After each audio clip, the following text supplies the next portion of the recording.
नमस्कार दोस्तों, मैं परम स्टडी चैनल से परमेश्वर पांडे आज बहुत ही महत्वपूर्ण टॉपिक के साथ जो कि अत्यंत ही आवश्यक है दोस्तों। UP TET, C TET, REET, MP TET, all TET exams और अन्य कम्पिटिटिव एग्ज़ाम्स के दृष्टिकोण से अर्थव्यवस्था के 12 एमसीक्यू 12 मल्टीपल चॉइस क्वेश्चंस को लेकर के आया हूं दोस्तों।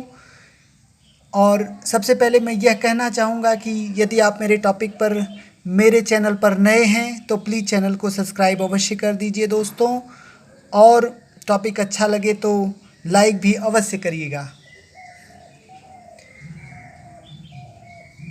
चलिए ज़्यादा समय न लेते हुए मैं क्वेश्चन को स्टार्ट करता हूँ। भारतीय अर्थव्यवस्था कैसी है?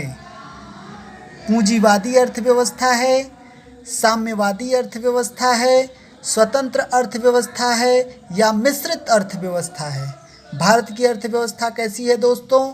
तो आप बताइए, पूंजीवादी अर्थव्यवस्था है या साम्यवादी अर्थव्यवस्था है या स्वतंत्र अर्थव्यवस्था है या मिश्रित अर्थव्यवस्था है?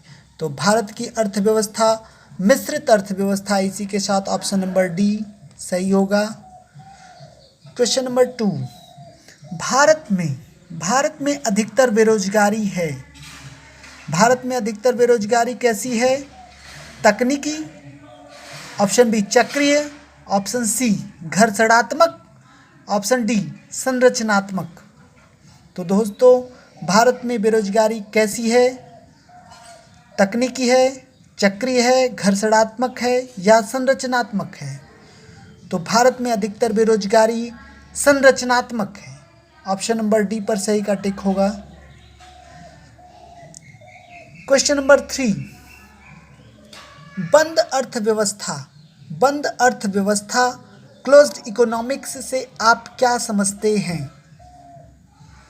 ऑप्शन ए निर्यात बंद, ऑप्शन बी आयात निर्यात बंद, ऑप्शन सी आयात बंद, ऑप्शन डी नियंत्रित पूंजी। बंद अर्थव्यवस्था से आप क्या समझते हैं? निर्यात बंद, आयात निर्यात बंद, आयात बंद या नियंत्रित पूंजी? तो बंद अर्थव्यवस्था से तात्पर्य यह है कि आयात निर्यात बंद, अर्थात ऑप्शन नंबर बी सही होगा।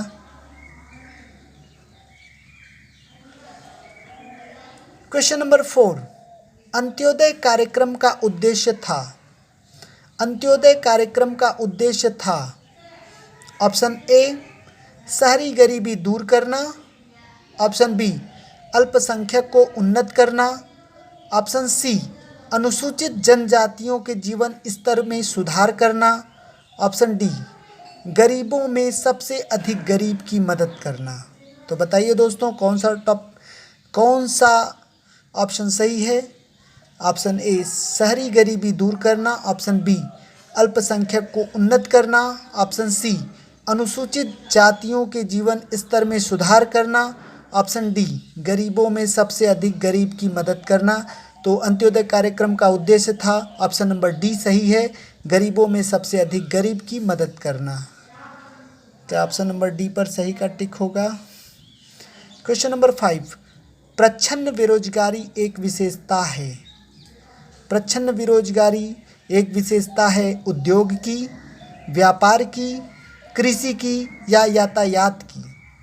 प्रच्छन्न बेरोजगारी एक विशेषता है, किसकी विशेषता है? उद्योग की, व्यापार की, कृषि की या यातायात की?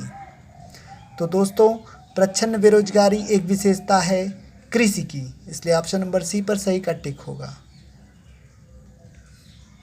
क्वेश्चन नंबर 6, मानव विकास सूचकांक किसने बनाया था?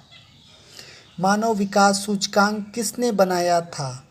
UNCTAD, UNCTAD, option B ASEAN ASEAN, option C IBRD, option D UNDP।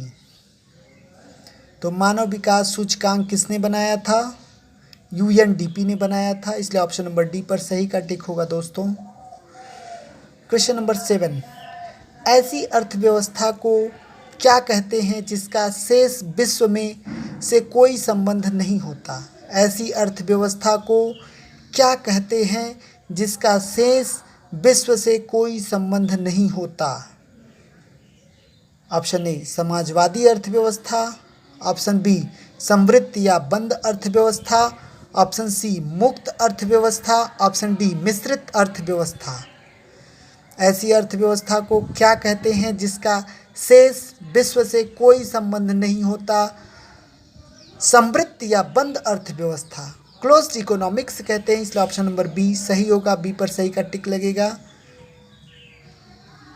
यदि आप मेरे चैनल पर नए हैं तो प्लीज़ चैनल को अवश्य सब्सक्राइब कर दीजिए, क्योंकि मैं इस प्रकार के मल्टीपल चॉइस क्वेश्चंस हमेशा लेकर के आता रहता हूं दोस्तों। क्वेश्चन नंबर 8, निम्नलिखित में से किस राज्य को अत्यधिक कुपोषण के कारण भारत का इथोपिया कहा जाता है? बिहार को, मध्य प्रदेश को, झारखंड को, उड़ीसा को। निम्नलिखित में से किस राज्य को अत्यधिक कुपोषण के कारण भारत का इथोपिया कहा जाता है?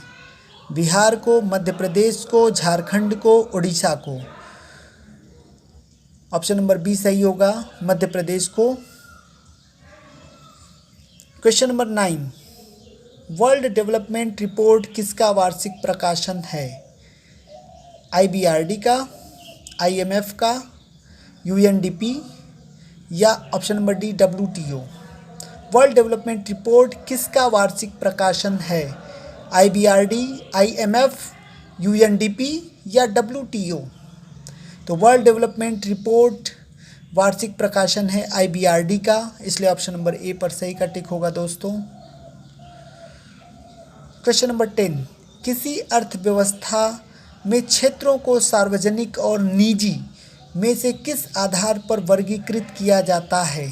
किसी अर्थव्यवस्था में क्षेत्रों को सार्वजनिक और निजी में किस आधार पर वर्गीकृत किया जाता है? ऑप्शन ए कच्ची सामग्रियों का प्रयोग, ऑप्शन बी आर्थिक गतिविधियों का स्वरूप, ऑप्शन सी उद्यमों का स्वामित्व, ऑप्शन डी रोजगार की शर्तें। तो किसी अर्थव्यवस्था में क्षेत्रों को सार्वजनिक और निजी में से किस आधार पर वर्गीकृत किया जाता है? इसमें ऑप्शन सी उद्यमों का स्वामित्व सही होगा, इसका ऑप्शन नंबर सी पर सही का टिक लगेगा। क्वेश्चन नंबर 11, राष्ट्रीय ग्रामीण विकास संस्थान कहाँ अवस्थित है? शिमला, हैदराबाद, ऑप्शन सी पटना या नई दिल्ली। तो राष्ट्रीय ग्रामीण विकास संस्थान कहाँ अवस्थित है? शिमला, हैदराबाद, पटना, नई दिल्ली। तो राष्ट्रीय ग्रामीण विकास संस्थान दोस्तों बताइए कहाँ पर अवस्थित है?